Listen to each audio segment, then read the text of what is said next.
Pelatihan instruktur senam Angkatan ke-8 tingkat Kabupaten Bogor digelar selama 3 hari mulai 13 hingga 15 Agustus 2026 di Arimbi Megamendung, Kabupaten Bogor.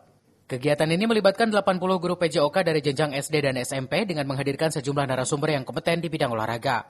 Pelatihan digelar sebagai upaya meningkatkan kemampuan guru dalam memberikan pembelajaran dan aktivitas senam kepada peserta didik. Mengusung tema dengan pemasyarakatan olahraga senam, kita sukseskan program Bogor Bugar. Para guru diharapkan dapat menerapkan hasil pelatihan di lingkungan sekolah. Kegiatan kali ini adalah pelatihan instruktur senam Angkatan ke-8 tingkat Kabupaten Bogor yang dilaksanakan selama 3 hari dari tanggal 13 sampai dengan 15 Agustus 2026 dengan peserta 80 orang peserta dari guru olahraga PJOK.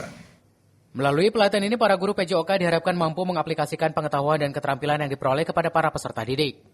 Dengan demikian, aktivitas olahraga di sekolah diharapkan semakin meningkat sehingga para siswa dapat tumbuh sehat, bugar, dan memiliki kebiasaan berolahraga. Pelatihan instruktur senam ini juga diharapkan menjadi bagian dari upaya pemerintah Kabupaten Bogor dalam mendorong budaya hidup sehat dan masyarakat yang aktif berolahraga. Dari Megamendung, Kabupaten Bogor, Cevi Suryadi melaporkan.